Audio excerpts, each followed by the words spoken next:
Mike. I'm Greg. And I'm Katie. Welcome to the Meeple Society. Today we are on episode 33, part 2 of the H's.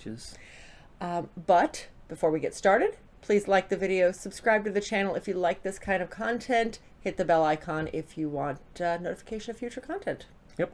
And hit the link below to follow us on all of our social media. Please. And thank you. But again, also before we get started, we realized about 10 minutes ago that on the first episode of every letter, we typically go back a little bit and talk about why we're doing what we're doing. Our 2 collections. And we forgot. So we're going to do that now. Just very brief history. We've talked about this several times in the past, but years ago we got involved with the choir department at our local high school. Both of our boys were in show choir. We ended up being involved in the choir department for about 14 years, long after our boys had graduated. But one of the fundraisers that we came up with was a board game night. We had just gotten heavily into board games, and we decided this would be a fun fundraiser and a community project. So we started searching for a lot of the mass market games that we did not already own, but I didn't really want to ask people to donate this for public use. We got donations, though. We did get a lot of donations, but we started searching out Goodwills and places like that, and thrift stores and Facebook Marketplace type places, just to get really good deals on board games for that collection. Well, even after the board game night stopped, I never stopped going to Goodwill. She was addicted. Yes, that's a good way to put it. But that collection grew to almost 1,100 pieces, 1,100 games. So that's too many. We don't have room to store that. It's currently all stored in one of our spare bedrooms. On top of the 600 plus games that we own ourselves, is just too many. We're never taking that number of games anywhere. So we started doing this to help us weed down the games that we decide are never coming off the shelf. They just don't fit what we're trying to do. We do still do some events. We're hoping to really get active again as soon as school starts back up. So we're trying to weed everything down so that the collection is a little more manageable when it's time to do so. So that's it in a nutshell. All right. So let's get started. To the games. Off to the games. We got a decent we got a decent really list good on this games. one. Yeah, So, we really did. We are going to start off with, and we'll just go off the top I here. say you might as well pull right from the top. We have a game. We've only played twice, though. This is Hail to the Chief, and both times we played it with our son Justin and his wife Jackie. Yep. We are recording this on 4th of July weekend. We played this last night with them. We were doing kind of an early 4th of July celebration. So we played this last night. It seemed like the perfect game to play on 4th of July weekend. And Justin's so much into the government stuff. Justin is very much into the whole government, political history stuff. Yes. So this we picked this up because he wanted it. It does sit in the other collection. No, this one sits in our collection. This collection. This sits in our collection. Okay, so how this one is played. The board on this guy, it is an older game. The board on this one, like, this is your rule book. It is literally just a few pages. It's not a complicated game by any stretch. No. So here's your game. Here's your board. Roll, move, answer questions. It is a trivia game where you are starting out, moving along the outside of the board, getting, those are votes for candidacy. The votes you need for your candidacy along the outside of the board. Every time you land on one of the president's faces, then you get to answer a Hail to the Chief question. And if you get it right, you get 10 points. You need 60 to be able to enter the map to get your electoral votes. So some of these questions, let's see, this one is true or false. Ronald Reagan was an actor before holding public office. Some of these are really easy. Others, let's see, is there a hard one on here? Who was the first president to have previously served in the Navy? Actually, I think we had that one last night. It was an easy question last night. On this one, it's a hard one. Mm-hmm. Huh. Who was the president during World War One? So some of these are super simple, and I like that because you don't feel stupid when you play. A lot of them were really simple Typically, because yeah. they have the presidents all the way around and during the time they served. So And if their it gives the years are date, on all you here. got to do is look around the board to see what Yeah, date it is. it So, really is. So you're going around the board doing that. If you land on one of the corner squares, you automatically get 10 points. 10 delegates. 10 votes for candidacy.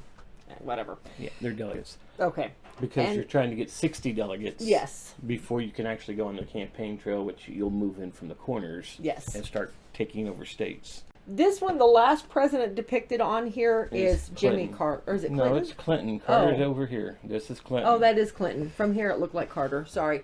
So the last one on here is Clinton. So it tells you how old the game is. There was one question that came up, too, that mattered.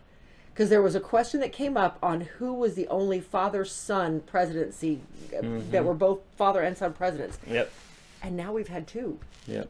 So that mattered because this was published before the Bushes were in office. Yes, because so, it says 42nd President William J. Clinton, 1992, and no end date yet. Yeah. So tells you how old the Yeah. game is.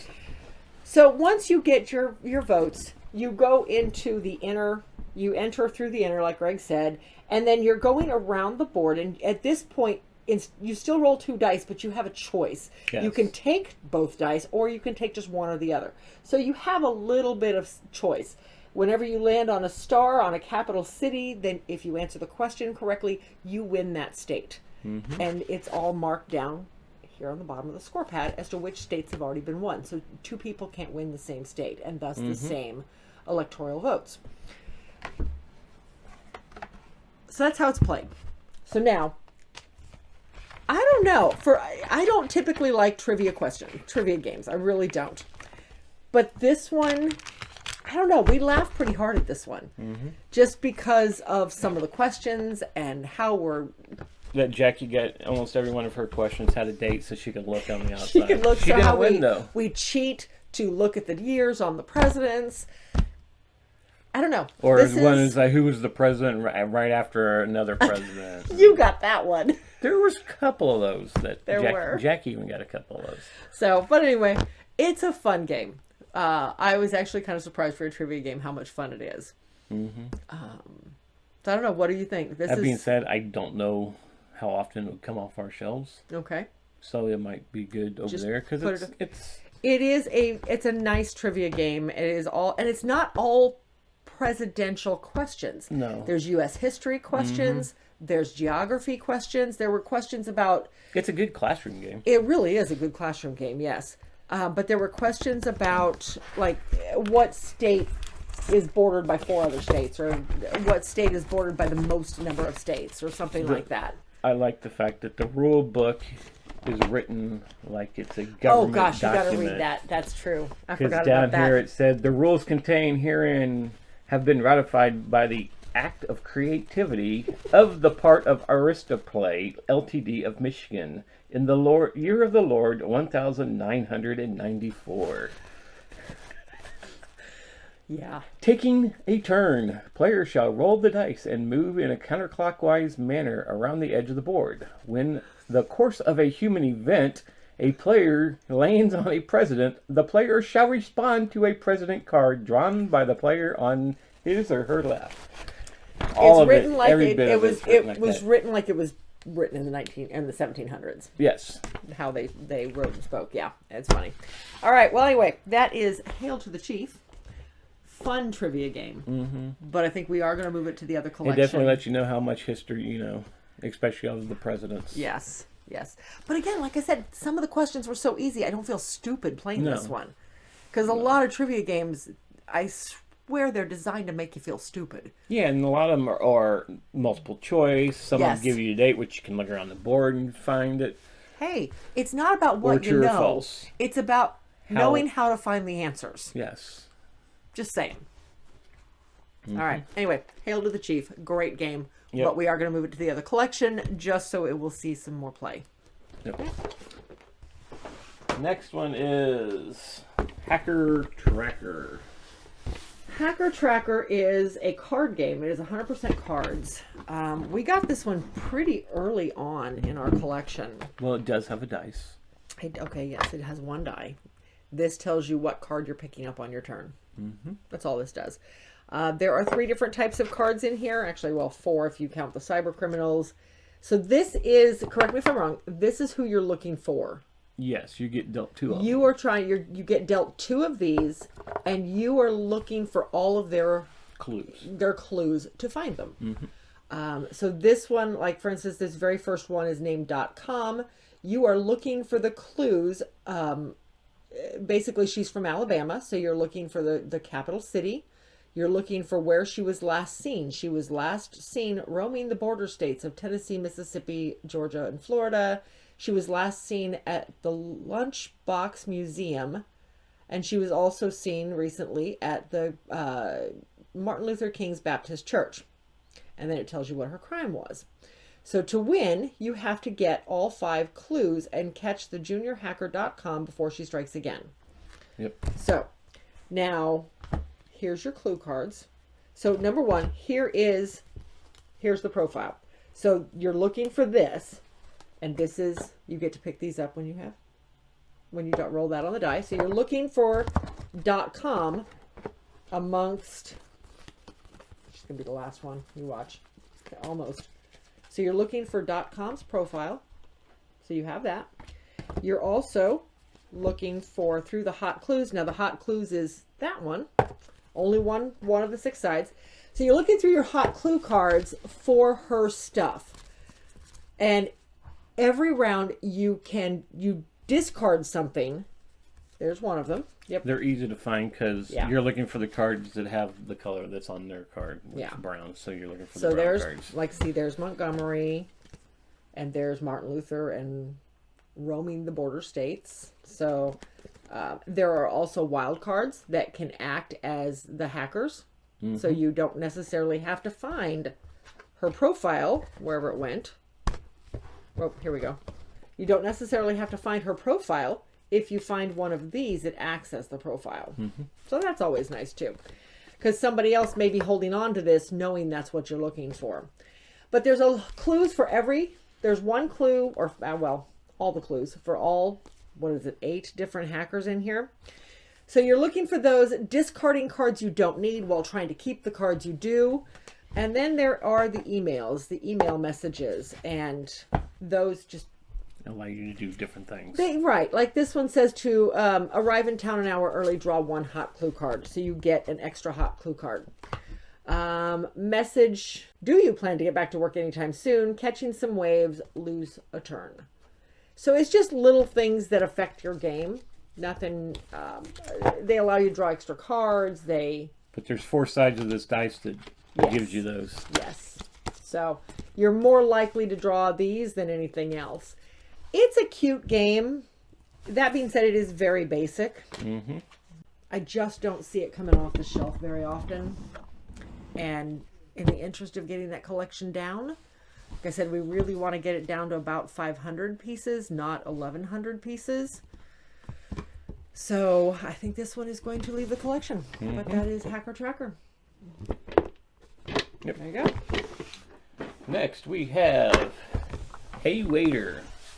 This is actually one we picked up at Gen Con, one of the first years that we went to Gen Con. Yeah, I think it is. And this sat in our collection for a really long time. And we've recently moved it to the other collection because it just never got any play over here. Yep. I don't know that we've taken it anywhere, though. So everybody gets this stack of poker chips that depicts the dishes they need to serve. So you start off the game with just a stack, and everybody has a certain number of cards. I don't remember.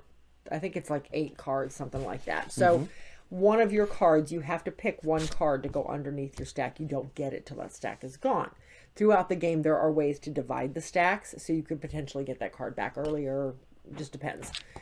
Everybody also starts with a pile of 4 waiters. So you have 4 waiters that are sitting in front of you, basically face up. So they're not ready to serve anybody at the moment, or they're busboys, actually, I think is what it is. There are also a stack of all these little dish tops in the middle of the table. So on your turn, you play 2 cards out, and all of the cards show different things. Oh, there's 4 cards. Perfect. All of the cards show two different sides on them. This is the side, the color you're affecting. This is the side that's telling you what you're doing. So in order to play, I might do this. Right now, you're only looking at the two center pieces of the card. So the knife and fork mean nothing happens to that. So this means that I'm going to serve a white dish. So if I happen to have, I'm going to rearrange this because that's the way it was. If I happen to have a white dish on top of my stack, I can discard that. It's served. The goal is to get through all of your dishes before your opponents. The trick here is if anybody else had a white dish on top of their stack, well, guess what? You serve those too. So you have to watch what you've got. And this is where splitting your stacks might come in handy.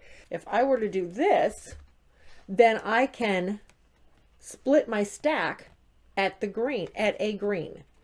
So I would take another card out of my hand. Doesn't matter which one. Well, it does. You might want to use certain cards. And I would split my stack at the green, either on bottom or on top, but I would split my stack at the green. And now I have two stacks to work off of. So maybe my opponent doesn't have any greens out or any reds coming up. So I might work on this stack until he plays that white, and then I can get rid of my white with his But moves. now you have less cards in your hand. But now you have less cards in your hand to work with. Exactly. So it's a fine balance. I think at one point I had 3 stacks out here. You still won. But it's an interesting card play game. There are ways too that you can take and put these on top of your opponent's stuff to keep them from using that. So they can't use that stack until they come up with a card to remove it. So, like I said, interesting card play. We didn't, again, I don't think we talked about what we were doing with this one. It sits in the other room.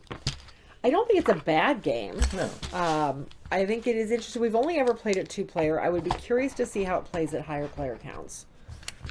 But I think for now, we'll probably just leave it in the other room in the travel collection.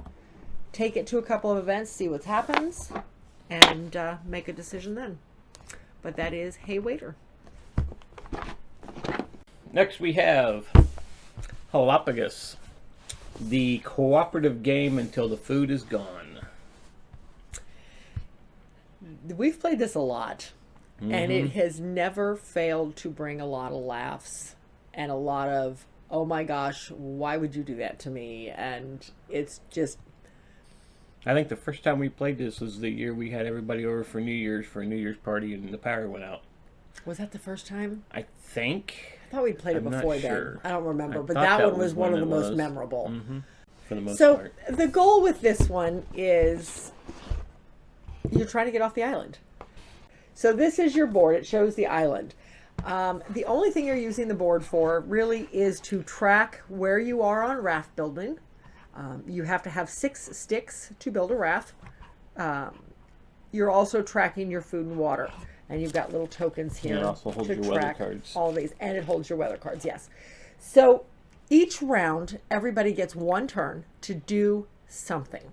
You can go into the woods and look for sticks, to look for wood to build the rafts with. You pull one ball out at a time. Of course, I would pull the poison one. If you pull, there's one black ball in the bag. If you pull that one while you're looking for wood, you get bit by a snake and you're out the next round because you're sick. Yep, and you get a poison card in front of you. For each of the white balls you pull out, or the natural colored balls you pull out, then you have one more piece of wood toward building a raft. You have to have one raft for every single person in the game to get off the island. So this plays 11 people. That's a lot of wood. You can press your luck. You automatically, if you go looking for wood, you automatically find one piece. It's not till you decide to press your luck that you start reaching into the bag. There's only 6 balls in here. So you start reaching into the bag and hoping you don't pull this one. You can also search for water. Water is completely depicted on the weather cards. The weather cards, and those are up there in here. Yeah, that's the shipwreck. The shipwreck. So these are your water cards, and these are all stacked up on the board face down. Each day you pull a new water card, and it tells you if you collect water, how much water you get. There are some days that are 3. Unfortunately, there's a lot of days that are 0s. So you have to take advantage of those heavy rain days because you could come up to a drought where 3 or 4 days in a row you get zeros. Mm-hmm. So you can also search for food, which is, i.e., fishing. So you fish off the island. That's when the bag comes into play again. You pull from the bag 1 ball, and then you get how many ever fish are depicted on the ball. There is no pressure luck in this one. You only get the 1 ball. This is the one where you want the black ball because it has 3 fish on it. The others have anywhere from 1 to 2. So, searching for food, searching for water, building the raft, looking for wood. Or you can go out to the shipwreck. Out at the shipwreck is another deck of cards that has some good stuff, some bad stuff, some stuff that's good for you, some stuff that's not so good for your opponents. So like this one, it's a diet magazine. Not much use. There's a flashlight. Secretly check the top 3 cards of the shipwreck deck. Great. Water. Water's important. There are all sorts of ones in here. There's food. There are guns. And there are bullets. You have to have both of them to be able to shoot. You have to have both of them. But there's also a shield in here. So there is all sorts of interesting stuff that just makes gameplay fun. There's a fishing rod in here that lets you get 1 extra fish every time you go or something like that. There's a canteen that lets you collect extra water. When you collect water, there's something that allows you to look at the weather, the upcoming weather. Yes. So there's all sorts of different cards that will help the party. Those cards are nice to have because they make you valuable to the party. There's stuff that's worth 3 or 4 food. So you can donate food and such to the party if the party's running low. Mm-hmm. Or there's those single bottles of water. You hold on to them until you need them. At the end of every round, everybody consumes 1 food, 1 water. If there is not enough food and water for everybody, then there is a vote. Mm-hmm. Who doesn't get food or water? So it's a player elimination, mm-hmm. but you can either vote people off, or suddenly if you've been voted off and you have a gun and a bullet in your deck, you can shoot somebody and take theirs. And then you stay alive for 1 more round. It's just an interesting, I don't know. I like the game. Yep. But I feel like I am not the kind of person who likes to vote people off. So I never survived this one. I don't think I've ever been on the winning team. So yeah, I've never lasted. Oh, yes, you did. The last one, you were the only one who lasted. Yeah, I have in my notes, I have that I think you hid a piece of food and water, and when we had nothing, you still had your 2 cards left, and we'd already built 1 raft, so you were safe. Something like that. I don't remember, but it is a comical game. It is great for large groups. Mm-hmm. Because it does play 11 people. And this has an expansion that gives you player powers. It does. And we do have it in here. We've only played with it once, I think. Mm-hmm.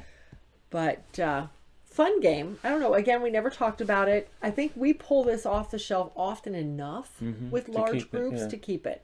Mm-hmm. And it's actually been requested to be played before, too. It has. We have it's a very light game. Mm-hmm. So even your non-heavy gamers are your novice gamers are really going to get into this one because... And it plays up to 12. Oh, yeah, 3 to 12. I thought it was only 11. Okay. Nope. Maybe 11's just as high as we've ever played it. I think that's the New Year's Eve game was 11. In the dark. Mm-hmm. By phone lights. It was interesting. Mm-hmm. Anyway. Hellapagos. A cooperative game until the food is gone. Okay, next was actually a Kickstarter. This is Hike. This is all about building your dog sled team. Yeah. And then basically running the sled race. Running the race, yeah. And it says game mechanics is card drafting, pattern building, and racing. Yeah. All right, so this one, again, you're building your dog sled. Everybody has 8 cubes that depict the 8 spots on their dog sled. And you are going through the game drafting cards out of the center area to put into your dog sled. The key to doing so, though, is their temperaments. So every dog has the different colors around it. You cannot put, like, see this one here, I could do this because their colors match. I could not do this because their temperaments don't match. They can't run beside each other. But I could put them one behind the other, or I could even, if I put them this way, they're fine, but they have to be on specific sides. So you're going through the deck trying to match their temperaments. Nope, that won't work. Oh, there we go. That's the only place these two can run beside each other.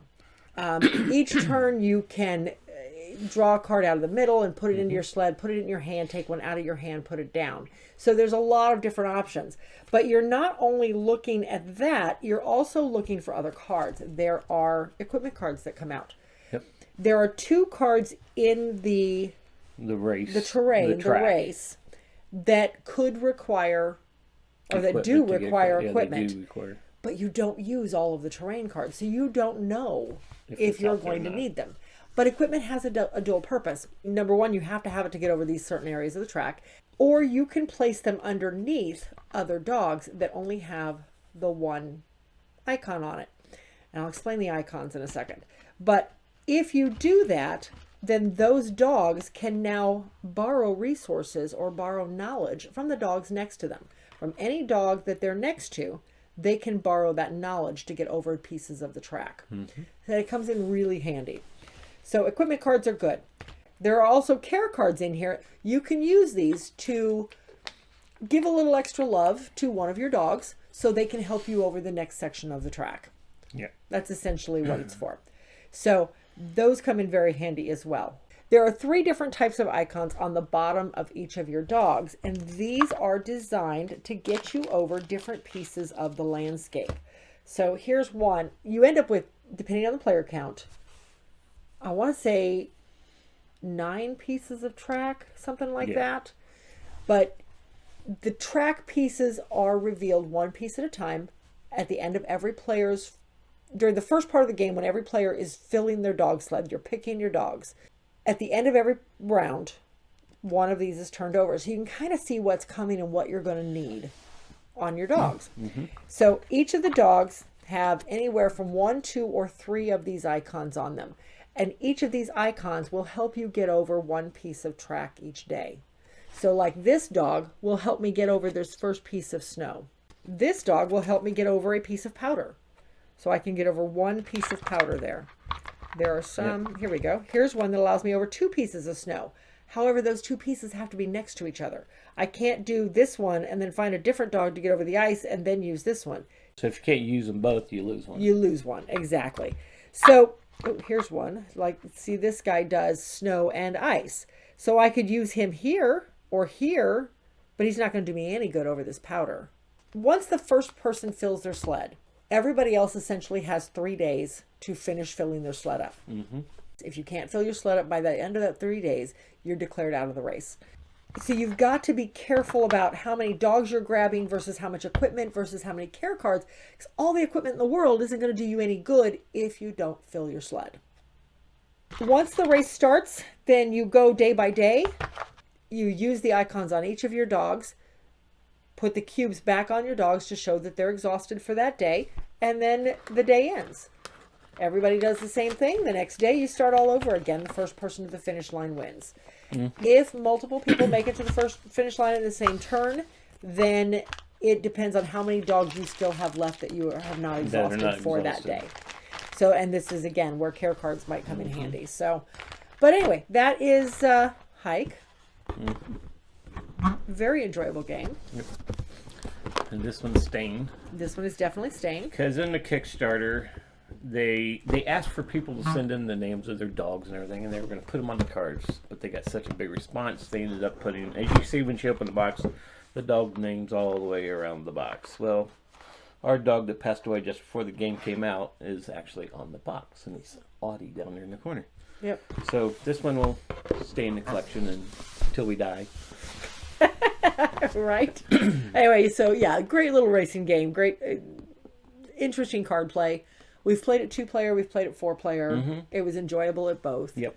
Yeah, that is Hike. Yeah, and it has an expansion that adds more things to it. It does. There are some expansion cards that add some. And if you, some it stuff. comes with the game, so. Yes, agreed. So yeah, cute little game. Plays 6 players too, so that's nice. Mm-hmm. Larger player count, easy to play. Okie dokie. So we went from dog sledding to catching fish with penguins on the ice. People like this game. This one has a big following. In fact, they just reprinted it even. Yes. This is an So- old printing because it's got the Mayfair Yeah. logo I on found this. This is a Goodwill game. This sits in the other collection. You start out by putting out. All the You fish. make a grid of all these fish tiles, and everybody takes all their little penguins. So everybody starts with a number of penguins. I think it changes based on player count, but you start off with a number of penguins. And at the start of the game, everybody's putting your penguins on one of these single fish pieces somewhere on the board. And then once everybody has placed their penguins out, now you start moving. And you move in a straight line as far as you want to go to a different fish piece. Now, there are fish pieces in here that have 2 fish on them, and fish, there's one. 3. And then there's ones that have 3. So you're moving to different fish and picking up the one you just left. The goal is you want to collect as many fish as you want. yeah, essentially that is it. The game end is whoever has the most fish. Yep. However, you're trying to work your way in. You're trying not to end up stranded because then you lose that penguin altogether. Yeah, which once isn't the end of the once world. all the fish have been taken from that area. Yeah. Then, So if the ice flows get separated, then it's and you find yourself stranded and can't go anywhere, that fish is gone, or that penguin is gone. Sorry. Interesting game. I feel like I actually thought this was very similar to Battleship, but in reverse. Whereas Battleship, you're putting the pieces out. This one, you're taking them back. Yep. So, What comes in this box, it could have been an even smaller box than what this gives you. yeah, it really could have been. But interesting game. I can see why it's popular. It's very simple. I think this is an easy one even for kids to play. It plays 8 and up. I could see. But yeah, that is Hey My Fish. Hey, That's My Fish. Sorry. Hey, That's My Fish. We're What going to did hold you on call to it? Hey My Fish. I just skipped the that's. I know. Skip the little guy. So anyhow, that's Hey, That's My Fish. And we're going to hold on to it. It's a good little game. I liked it. So next we got another Kickstarter. This is one that you actually backed. I did. This is Hamlet, the village building game where you're building a hamlet. All right, so the goal of this one is to build the church. So it's no longer just a hamlet, it's an actual village. Yeah. But in So- doing so, you got to build buildings to be able to You get the gotta stuff get to be able there, to build yep. the church. So this one is all about resource management and worker management, and you start with 1 worker and 1 donkey. The donkeys are only used to transport materials, so you put them out on tiles. You can move them each round if you choose to. Typically, once mine are down, I don't move them a lot unless I have to get to a specific tile. Yeah, because you got enough donkeys to spread out to where Yeah. it would make a chain to get from anywhere, Yes. unless you start building out in one direction way far. Yeah. Which some of the tiles want you to do that, some of the end game scoring. So this one, the difference with this guy over other city building games is that all of the tiles are odd shapes. Yes. So they're all very unique shapes. And I've got some pictures from our last game, so I will show you that. But not only they're unique shapes, you could match them up size-wise. I mean, yeah, these will definitely go together. But there are rules to placement, so you can't put them together sometimes. So roads have to match into roads. You can't just butt them into nothing. Well, you can butt them into open air, but you can't butt them into, like, I couldn't do this. You can't end a road. You can't end a road into a forest or a cliff. It just doesn't work very well. So you have to build them out. So you end up with this really weird, sprawling city of weird sizes. Each tile does different things. Some tiles are simply end game scoring. They have little flags on them. If you're the one who builds them, you put your flag on it, you get that end game scoring. Nobody else does. Others actually give you stuff. Well, these are all end game scoring cards, right? Nope, this one builds stuff. So like this one is the windmill. This one builds flour, turns wheat into flour. There are starting tiles, so you start with a certain number of tiles out. You start out with the church tile on the table, and that varies depending on player count too, which I like, because there are 3-4 sides And actually, there's 2 of these. That's weird. I don't think I noticed that. I mean, I knew there was 2 of them, but I didn't realize there's 3-4 side. They're both identical. There's a 1 and 2 player side, and this is the 1 and 2 player side. The only difference is the artwork on the church. Yeah. That one's the finished church, and that one's the church's painted. Yeah. I wonder why they did that. I don't know. How interesting. I don't think I noticed that before. Well, there is 2 ways you can do the church, though. There are. So if you want to do the church where you're actually building the church, the church pieces, then maybe you use this. You use this one, maybe, and then this one is if you're using the just tiles, the tiles, or maybe vice versa. That way, you're filling in the church because these tiles that you can lay down that are flat can actually are looking like this. So you put them maybe that's it. And this one you're or supposed to you can put use the church pieces that we used both the times we played it. Now the only problem with these church pieces is they get in the way, yes, but they also don't stand up real well. So you get them going, but like these towers just you're constantly adjusting it. They're tipping over. So I bought this little thing on Etsy, which basically holds the church together, but it's still you can't see around them. So if I'm sitting on this side, I can't see what these the requirements to build part of the church is. I can see why they did it. It's a neat a neat 3D dimension. Yes, it is. So. But you're going through, you're collecting pieces, you're making resources to using those resources to build more tiles. There's a lot going on in this. There's end game scoring bonuses. You're taking some of your supplies to the market to sell. Yep, you can sell supplies at the market. You can go to the market and buy supplies you need to do other things. Yeah. I mean, it came with gorgeous metal coins. I love these coins. They didn't even give you cardboard coins. This is all they gave you. They're beautiful. So you don't have anything to feel guilty about throwing away. That's nice. The pieces so yes, are really small. This is one I kind of wanted to dig into a little bit review-wise. I like the gameplay. Complaints. I like the gameplay. I love having to build your stuff, to make the resources. Well, you like tile placements and I do. I like city building games. Yes. I like city building. I like resource management. I like what it does. My complaint is these tiles are too small. If these tiles were half again as big, that would change the whole game. Yes, it would make it a little larger footprint. I get that. I don't care. These are too small. These are too small.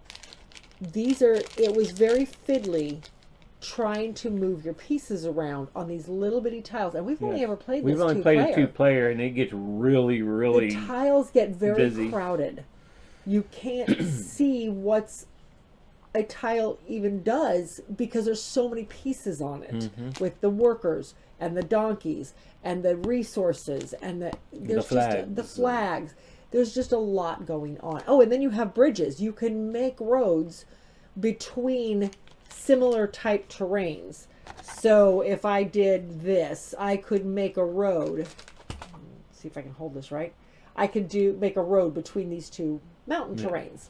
So you have bridges on here too, taking up space and taking up visual complexity. So my one complaint is that everything is so small. It needed to be bigger. I part of me wants to make my own copy. It would definitely not be something I would sell, but just for our purposes, print these onto bigger pieces of wood.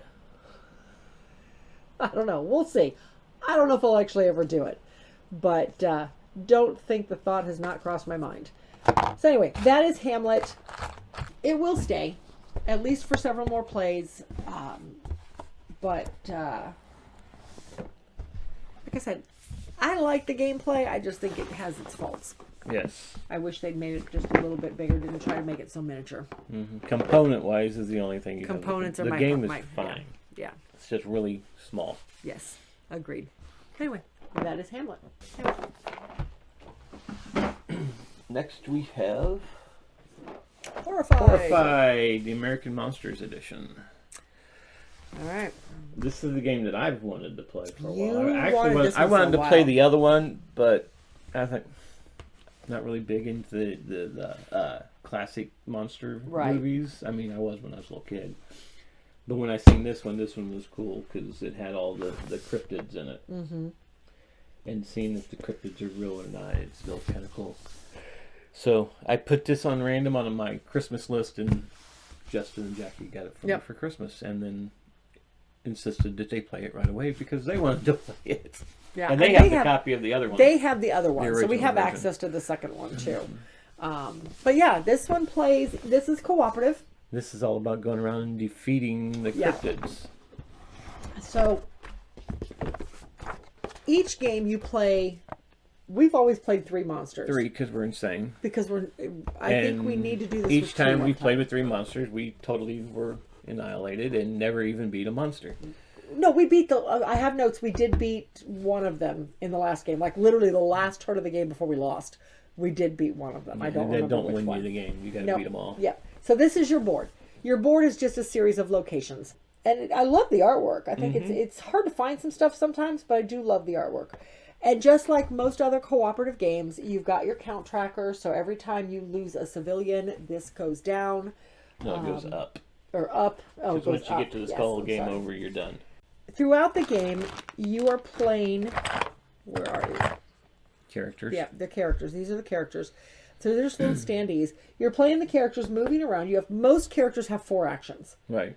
And then you have civilians that come up occasionally, and you have to help the civilians. They show up in a location. You have to get them to where they want to go without being taken out by a cryptid. Yep. And then you have these little miniatures for the cryptids. And there are a number of ones in here. You have Bigfoot, you have the Jersey Devil, you have Mothman, you have the Banshee. Banshee of the Badlands. You have Koopa, whatever that thing is. Chupacabra. Chupacabra, that's it. Chupacabra, the Jersey Devil. Ozark Howler, that's the one I missed. Bigfoot and Mothman. Yeah. So there's 6 different cryptids to work with. Each one of them comes with special rules in terms of how to beat them and what they do if you don't beat them fast enough, where you have to beat them.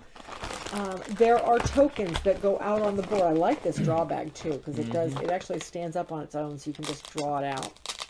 Oh my goodness, it's Velcroed strong together. Velcro. So in the draw bag, there are all these tokens that each round, you place out so many tokens on the board, and they go into specific locations. Each one of them is numbered and a color. Each of the cryptids require certain things to beat them. 20 points in yellow, or 6 goats and then beat them at the farm. Things like that. You're trying to collect these, and one of your actions is to go and pick these up from various locations. You can also move. You can. You can collect these guys up and move them around. Each of the cryptids have certain things you can do to try to weaken them. So you can try doing those on your turn. There's a lot going on. Yep. If the cryptid damages you, though, you have to go to the hospital. Yep. You first of all, you use your tokens as defense. Yes. So even though you're trying to save tokens to do something to cryptids, if they damage you, and they move every turn, if they damage you, then you have to lose them in order for defense. But if you have no defense, then you go to the hospital and basically have to move from there on your next turn. But great game. We need to try it at an easier scale. Matter of fact, I think the very first time we played this one, we're like, oh, we're all experienced co-op players. We can handle 3 monsters. No. Whatever. It didn't work very well for us. So yeah, that is Horrified American Monsters. Great co-op game. Lots of fun. This actually plays 5 players. Wow, did not know that. Yep. I thought it was only... I guess there are 5 in there. Okay. But yeah, great co-op game. We're going to hold on to this guy.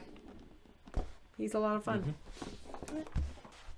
Next we have Honey Buzz. So this one...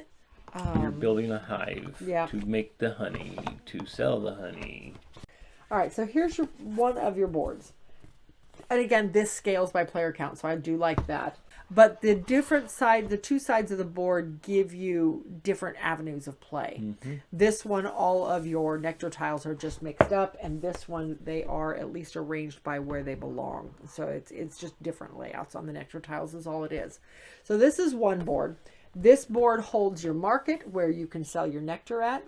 It also holds their order cards, what people want in the nectar. So you can sell them for points. All right, so here's the crust of the game, is making your hive. And this does change by player count. So it's 1 and 2 players, and then 3 and 4 on this side. So on these ones, you have all these tiles laid out in whatever area they go in. This one is the money tile, so it goes right here. And every place has a stack of tiles on them. Money goes there. That's the scrolls. You're right. Money goes here. I do that every time because of the little $5 one is what gets me. So anyway, you pay money to get money. Yep, exactly. Yeah, absolutely. So there's stacks of beehive tokens out here. And then every turn you are using some of your bees to go out and get tokens. Now the trick is though, if somebody else is already there, so if Greg already has one bee up here, to take this token until he clears his bees out, to take one of these, I have to put 2 here. And then I'd have to come back with 3. The next player has to put 3 there. The next player has to put 4 there. But as long as there are any bees there, you always have to keep adding to what's there in order to take that token. And of course, one of the actions is to take all your bees back. Yeah, when you run out of bees, one of your actions is to just remove them all. And there are 3 endgame scoring here, typically, or endgame or during game points here. That's the race part, trying to get to those. Yes. The goal of the game, the crust of the game, like I said, is to collect these and put them together in your beehive. When you're doing so, you start with 4. Everybody starts with the exact same configuration. And then from where you go from there is up to you. When you're building, you have to put sides together, the non-colored sides together. Like I couldn't do this because it doesn't match. I could do this, I could do this, I could do whatever I want. If I had this, I could go like this. What you're essentially building is those inner colors. Those inner colors match up with these nectar tokens. And once you have built, it's not going to stay. So once you've built this, I could put this into the middle of it, if I can find one. So, and that's where this board comes into play, because you're looking for them on all of these. I don't have enough fingers. All of these are laid out on here, covered up, of course. They're turned over, and you're moving one of your pieces around looking for these pieces. And if you find one you can use, you get to keep it and put it into your beehive. If you can't use it, you have to turn it back over and hope it's still there when you do need it. So very interesting game. We've played this 2-player and 4-player. I enjoyed it both ways. It was all right with 4 players. The part I didn't like was going after the nectar. Well, and on 2-player, I don't think, you don't even use all the rows. So there's more out in a 4-player game, because like I said, these do scale. But I think it's an interesting game. I do like it. How much it'll come out, I don't know, but it is an interesting one. All right, so for now, it's going to stay in our collection. 100% organic strategy. So anyway, great little game. We're going to hold on to it. But, honey buzz. All right. Next we have Home Improvement, the hilarious handyman game. I don't think so, Tim. This of course was definitely a Goodwill buy. Yes. This sits in the other collection. It's got a piece of trivia. It's a lot of roll and move, filling orders, almost pick up and delivery. You know what I mean? So, all right. So we played this one with a couple of friends. Oh my gosh, a couple weeks ago. And actually had a good time with it. I was shocked. I did not expect to enjoy this one. So there's a little bit more meat in it than you actually think. Yes, there is a little more meat to it than you would think. So here's your board. You've got your outer ring, which is all of your shops and where you're picking up supplies. And then you've got your inner ring, which is the house where you're going to make your home improvements. Mm-hmm. The goal of the game is to get a specific dollar amount of equity in your home. Whether you are buying that equity by paying extra, which you can do. That's one of the options whenever you roll doubles. Mm-hmm. Or you are doing improvements. So what you're doing with this guy is you are moving around the board. Everybody has you start the game with a few home improvement ideas. And on these home improvements, like this one here, the first one I pulled up, if you're ever going to beat Al at billiards, you need to do lots of practice and you'll need to get a table too. Need to see that table too. Install some authentic pool table light. So you need to go to the games room. So on the board, you're going to the game room. And of course, it's not on the first part I opened. There we go. So you have to get to this location to do the work. With all the supplies. With all the supplies. For supplies, you have to have a tool from Wilson's Zap and Tap, which there are multiple Wilson's Zap and Taps around the edge of the board. But you have to have a 220 volt circuit tester from Wilson's Zap and Tap. It's going to cost you $100. And then you also have to have a 4-foot hanging double tube pool table light from Wilson's Tap and Zap for $400. Well, this one you luck out, you can get them both at the same place. Store. Some of them you got to go around. Some of them have 3 or 4 items you have to have. But if you complete this, if you make it to Wilson's Zap and Tap, wherever it went, there we go. You make it to Wilson's Zap and Tap, you pick up the items you need, you make it back up here to the games room. Mind you, you see these little arrows? There's only 2 ways into the house and only 2 ways out of the house. So you come in and you're going around in a circle, and then when you're done, you go back out to get more supplies. For other ones, yep. For other jobs, yes. And you can do multiple jobs at once. Yes. If you can get all the supplies for 3 different jobs and then make it into the house without losing any of them, you're doing well. Mm-hmm. So, but if you get this job done, that's $1,500 in equity. So you write it down on your little equity score sheet and you keep moving. Now, the box says to go to 50,000. Yeah, we went to 30. We did 30. It was still a 2-hour game. Yeah. So I'm glad we lowered it to 30. Yeah. We probably should have lowered it to 20, but that's okay.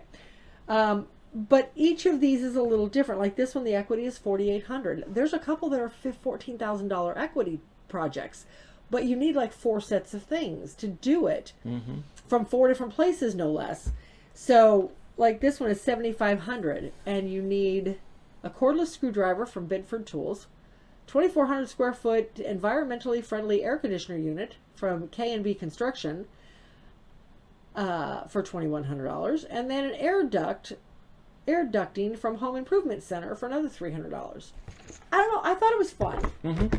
It was. On top of doing that, you're going around and you're getting trivia questions. If you land on a Go Ask Al spot, then it's essentially a trivia question.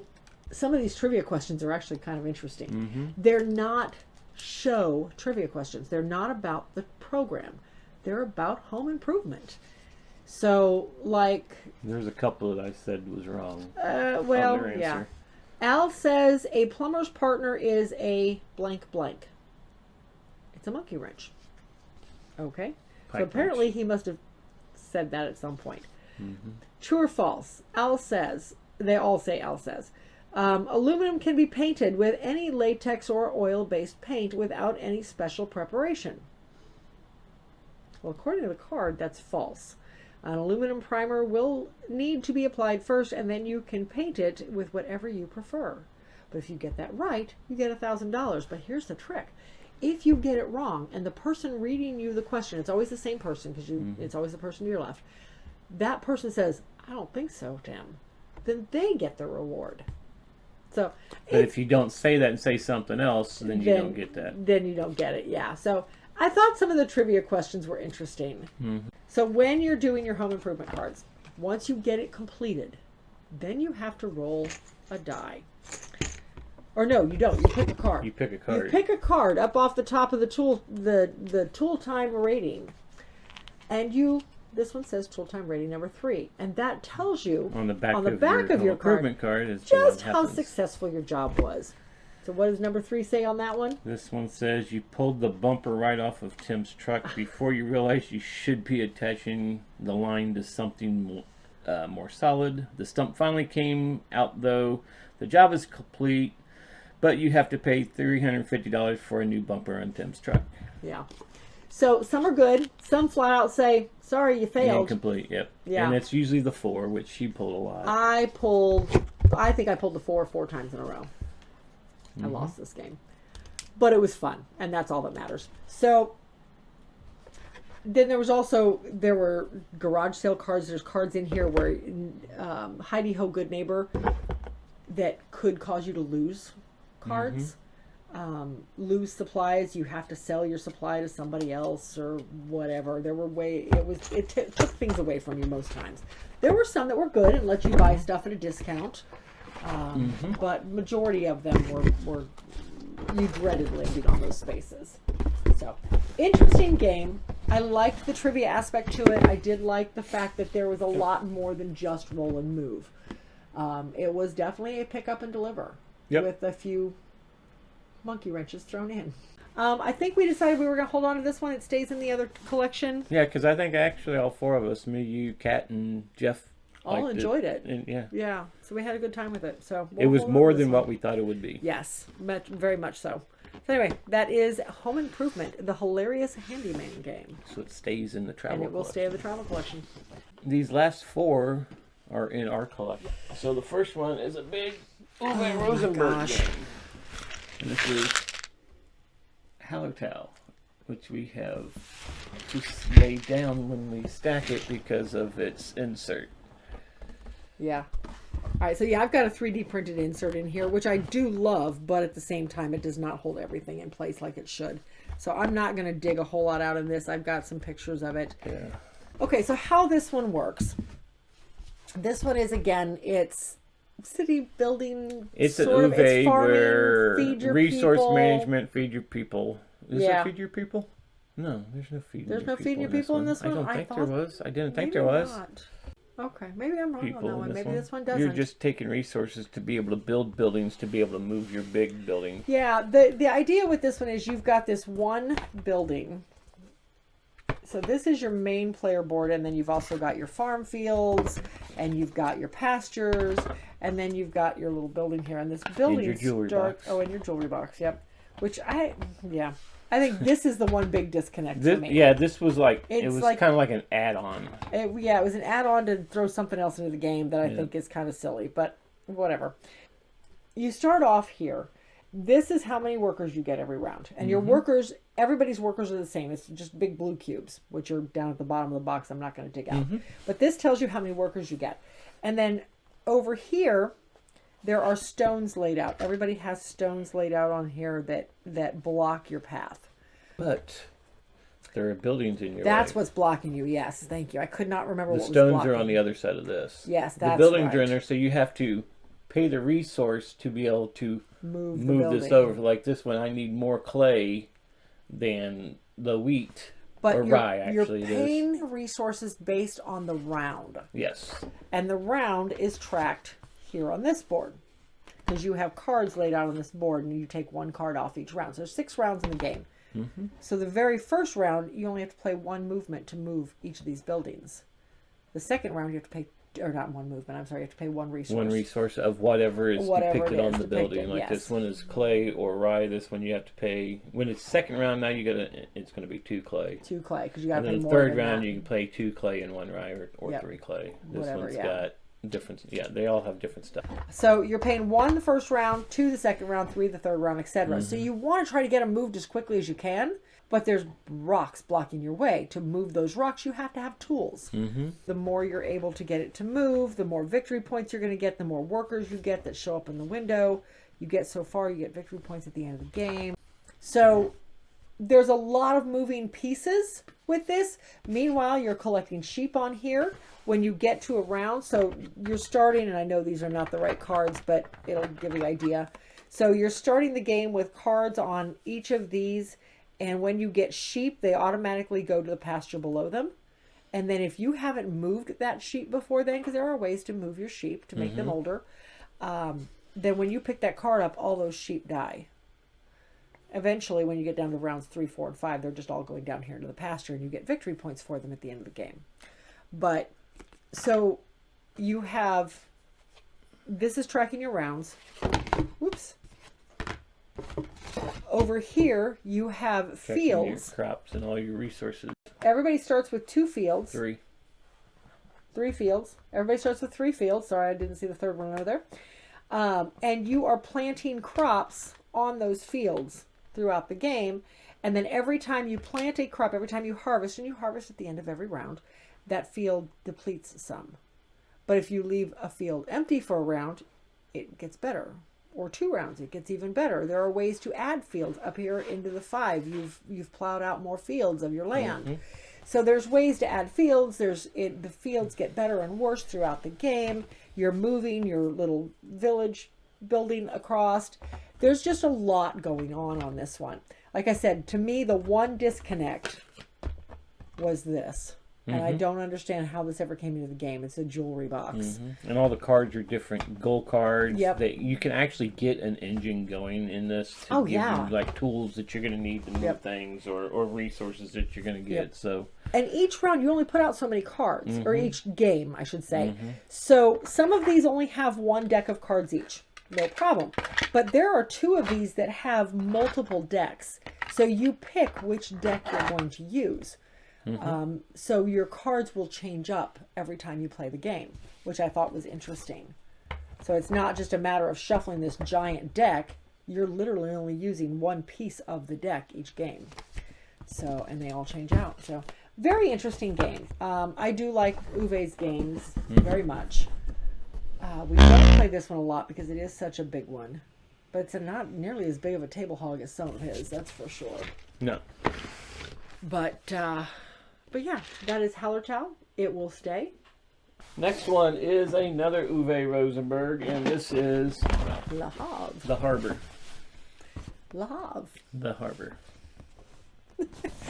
All right. So this guy, this is an old classic. Had been around for a long time. All right. So with this one, you have your central board, which of course is on the very bottom here. But you have your central board that holds all of your supplies. Now we have the complete edition, so I know I've seen other editions where these are 3 separate boards, which I don't know why you do that, but okay. So all of your supplies go out here, and then down here there are discs here on each of these locations that in the very first round of the game are flipped over to show what that location resources are. And then you take those locations and you add them, those resources, and you add them from up here down here to their proper offerings, wherever they go. So this one may say a wood and a fish, or a clay and a fish, or a clay and a money, or whatever. There are only a certain number of tiles in there, so they don't, while they change locations each game, they do not change each game. They're the same 7 tiles you're using all the time. All right, so with this game, players are essentially leapfrogging across this to the end of the year. Now, mind you, this is a 1 to 5 player game, and there's only 7 spots. So not everybody's going to get an equal number of turns in each given round or year. When one player gets to this final spot, then the end of the year stuff activates. Simple as that. And there's cards here that show what happens based on the player count each round of the game, and you put them in order so it's 1 to whatever. And I know in larger player games there are more cards, like this one here. This is 19. In a 2-player game it's 14 rounds, and you don't have a choice to skip. You don't share spaces. If I start the game here, then he goes here, then I go here, then Greg here.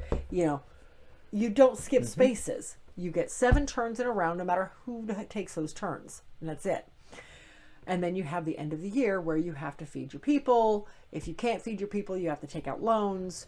Loans are bad at the end of the game. They don't hurt you a lot during the game other than having to pay interest. But so each round, each turn, you are collecting resources from down here, or you are activating a card. Now there's going to be cards down here for purchase or for building down here.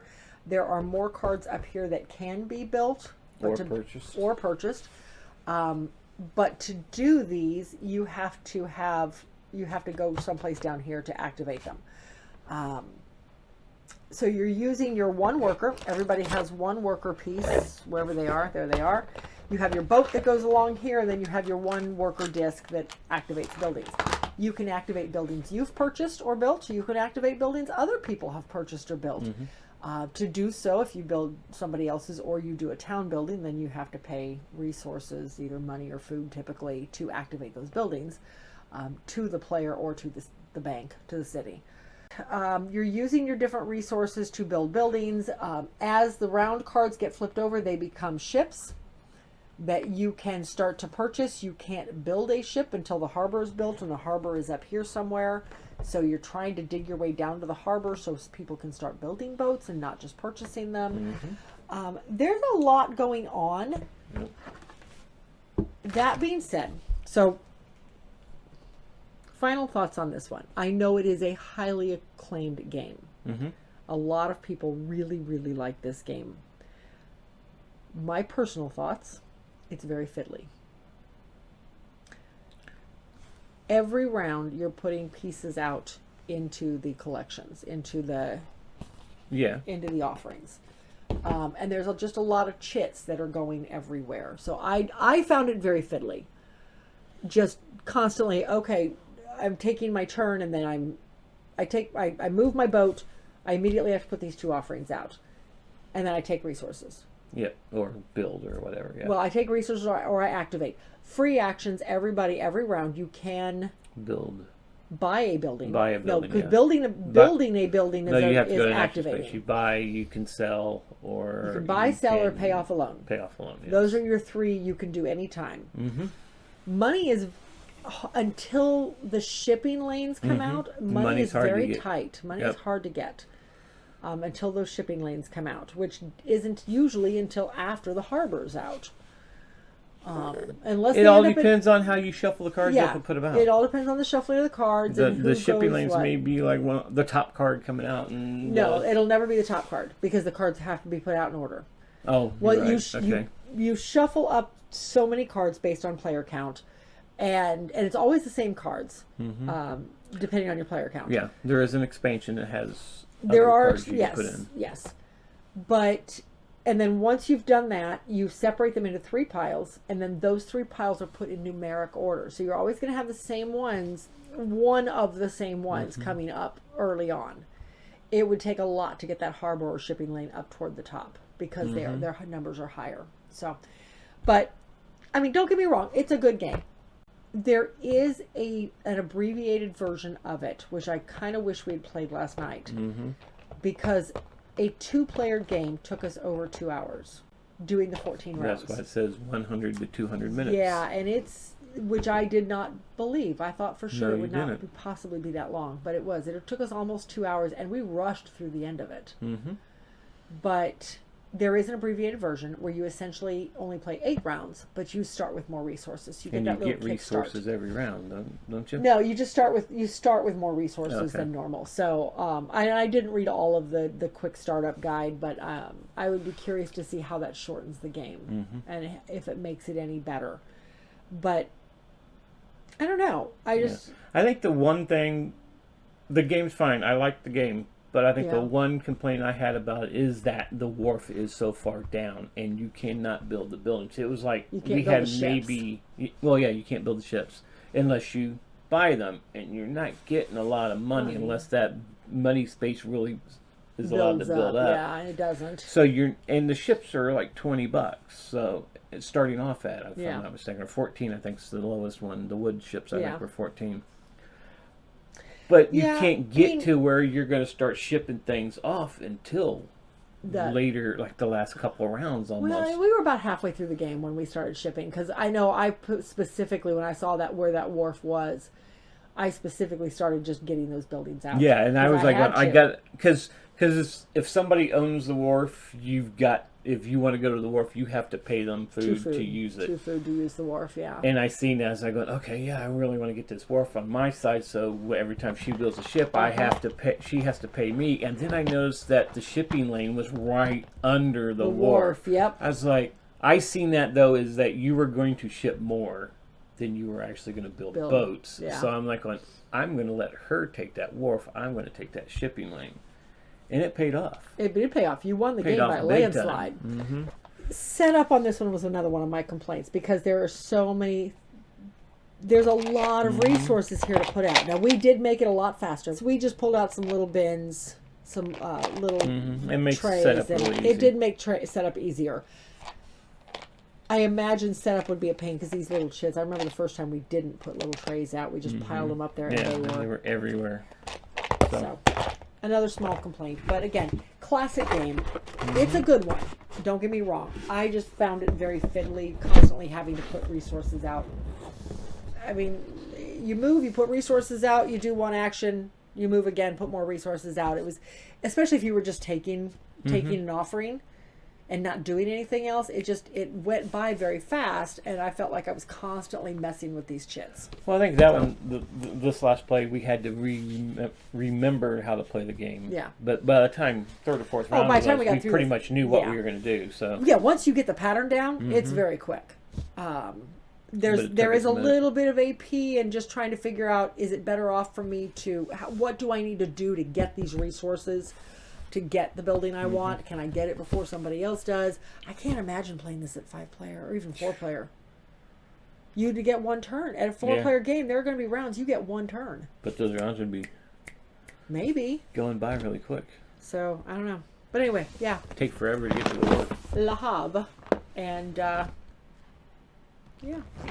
Good game. We'll hold on to it. Okay.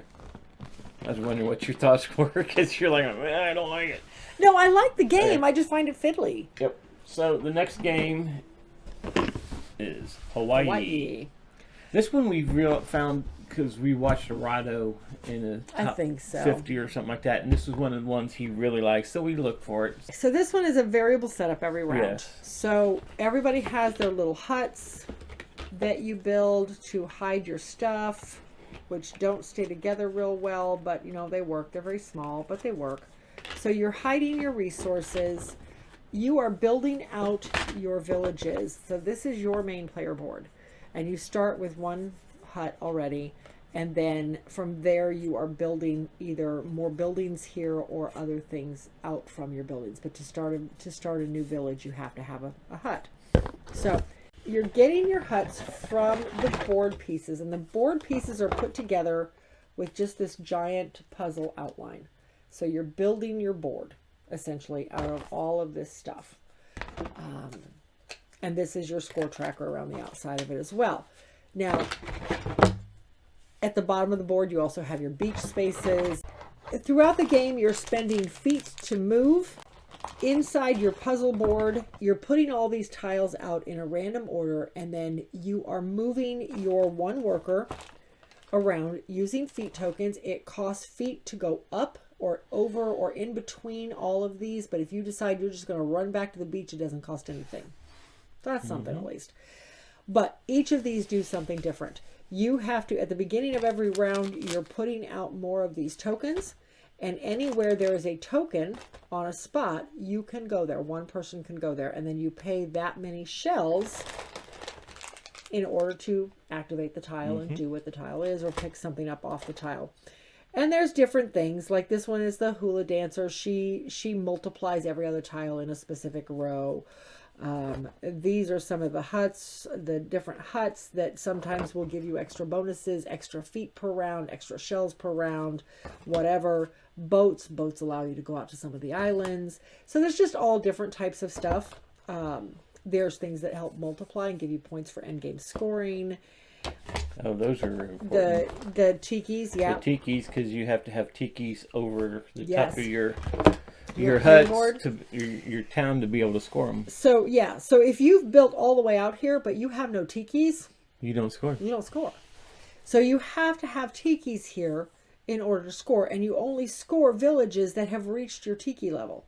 So if you've gotten your tiki level all the way to here, number one, you're getting bonuses when you do it, but then anything that has gotten to this point down will score. But if you've only got like one that only has one building here, that village isn't going to score because he didn't get to the tiki level. Luckily, everybody does start with at least one printed tiki, so you don't have to fill that space. So if you can get all your villages out to here and you never touch that tiki space, at least you're going to score something. Yeah.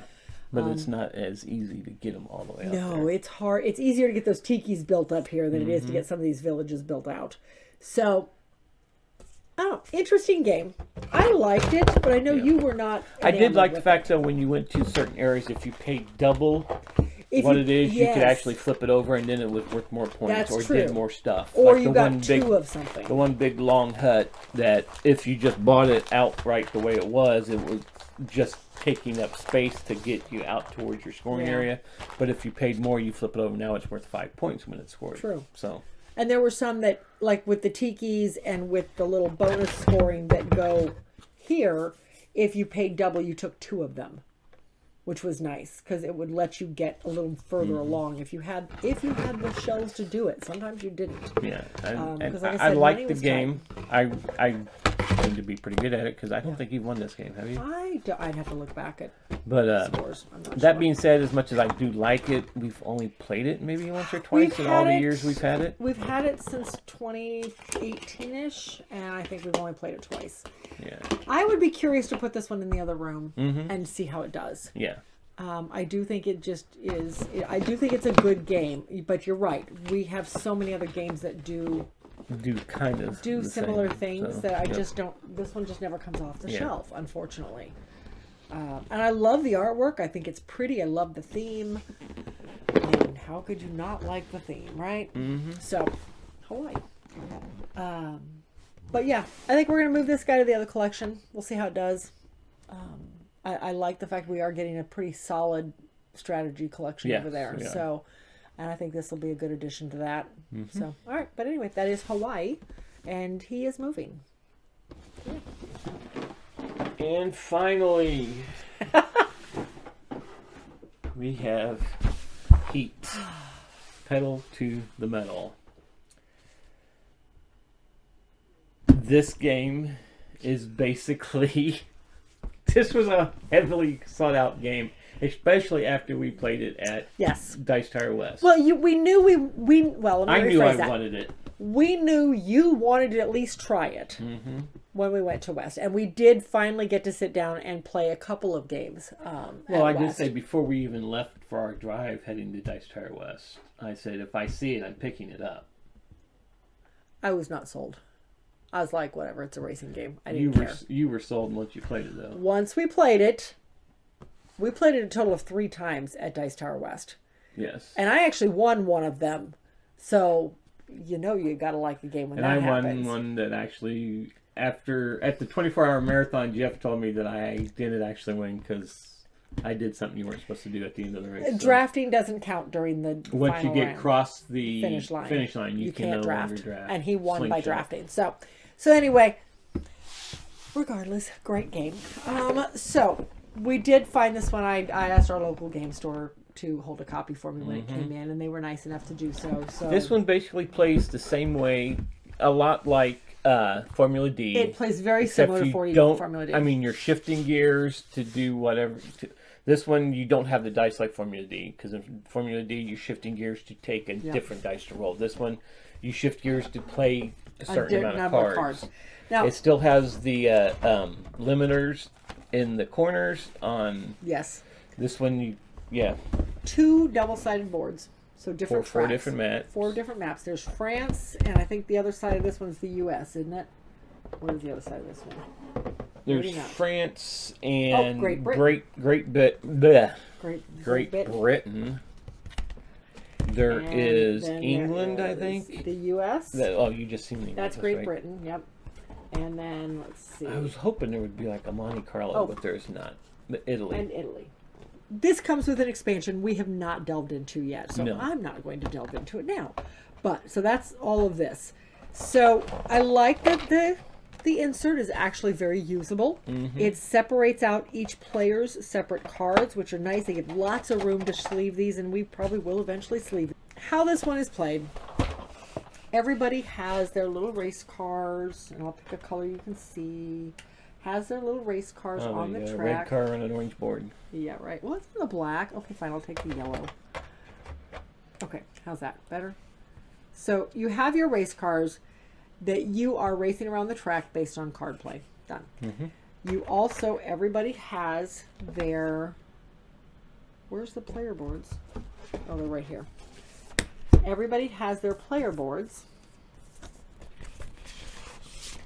that you keep track of your gears on. So everybody starts in first gear. First gear simply means you're playing one card to get around the track. If you go up to second gear, you're playing 2, third gear 3, fourth gear 4. Cards can be a number of different things. So everybody starts with the same standard deck of cards, with speedometer cards ranging from 0 to 5, or speed cards. Let me rephrase that. Speed cards ranging, the 0 to 5 from does 0 not to have 5. a speedometer on it. Yep. Then everybody has one heat card in their deck. And then you start the game with a couple of these cards in your deck as well. Heat, there's a way to get them out of your deck. These cards, there's no way to get them out of your deck. They will always be there. And you could get more. These essentially, they're called boost cards, I think is what they're called. So when you play these, they are one of the cards you play to get to your gear number, whether it be 2, 3, 4, whatever. This just simply means you're pressing your luck. So here's your press your luck mechanism. It has yet to work for me, let me tell you. But when you play this, so maybe you need to get across a specific corner at a 4, and all you have is high cards in your hand plus a 1. Okay, great. I'll play that 1, and I'll play this, and hope to God I pull a small card. So what you're doing is when you play this card, you're now going to the rest of your deck, and you're pulling up cards until you get something with a speedometer on it. Well, this has a speedometer, so this card would count. If I pulled up the 5 or the 0, if I could or find a one. heat, Well, the heats don't count. The heats just go into your discard pile. If you pulled up a 5, a but 0, if I pulled a heat, out this, well, number one, I'd be mad because now I wouldn't have it to use later. But phew, it doesn't count. I don't go across that corner too fast. Because it doesn't have a speedometer. Because it doesn't have a speedometer on it. Same thing with the 0. It doesn't have a speedometer, so it doesn't count. But if I pulled up a 4, I played a 1. I needed a 3. I pulled a 4. Now I've gone through the corner too fast. I would need to take a heat out of the center of my board and put into my deck. Everybody starts with a certain number of heat in their 6. center board. 6, okay. When that's gone, the heat gives you a little bit of variability throughout the game. It allows you to go through corners a little faster than you probably should. It allows you to press your luck and pull an extra card if you want to try to boost yourself without having a boost card in your hand. That being said, if you run out of heat and you don't have heat to put over into your deck, if you should go through a corner too fast, then you spin out and bad things happen then. I won't go into all that. So it's an interesting game. Lots of card play. You're managing your deck, trying to get through the different corners. Because like I said, we talked about these corners. You can't go across this line with more than a 3. If you go across this line with a 5, you're taking 2 heat. If you go across this line at more than a 5, you're taking a lot of heat. So you're trying to judge exactly where you're going to end up and try, yeah. Meanwhile, if you can go through there in 4th gear, but gosh, I hope you have a lot of 1s in your hand. Or that 0. That 0 is nice when you're trying to go through a corner fast. I have to admit, I was not sure about this game whatsoever, but I did really enjoy it, and I've enjoyed every play of it. Because it is, I feel like it's one of those games that you just never quite know what's going to happen. Yeah. Because you could be way in the back, and the next thing you know, you're fighting for the lead. Exactly. So when we played at Dice Tower West, I lost the first game. I came in second, I think. And I lost by the skin of my teeth. And the second game I won when we played the France map. I was so excited. That's what hooked her. And it did. So I don't think I've won one since. But that's okay. No, it's a great game. So no, definitely worth all of the hype on this one. If you like, deck, it's not even really deck building. No, it's just deck management. Yeah. If you like those types of games, and it's literally sit on the edge of your seat type of stuff, it's a lot of fun. This is a good one. So definitely recommend it. Yep. Yeah, but it will stay. I don't think it's going anywhere anytime soon. But that is the end of the H's. We are done. Well, no, let me rephrase that. I'm sorry. That is the end of this episode of the H's. I was going to say, we saw a lot that of H's. shelf over there does not tell me that's the end of the H's. There's a lot of games still on that shelf. We still have a lot of H's to go. We still got, 2 more videos of H's? 2 more videos of H's, yes. Yeah. So, but yeah. Thank you for watching. Again, if you enjoy this type of content, and I hope you are, please like the video, subscribe to the channel, hit the bell icon if you want notification of future content. If there's any videos, if you see any games that we did play today and you would like us to actually do a playthrough of it, or a more in-depth review, or a rules breakdown, let us know. I'll see what I can do. But yeah, just let us know. And if you haven't already, go back and watch all the other ones. Yeah. Yeah. Again, if they're still in the collection, we'll do reviews on them. We'll do playthroughs of them. Yeah. Anyway, that's it for today. Yep. Until then, we'll see you at the next one.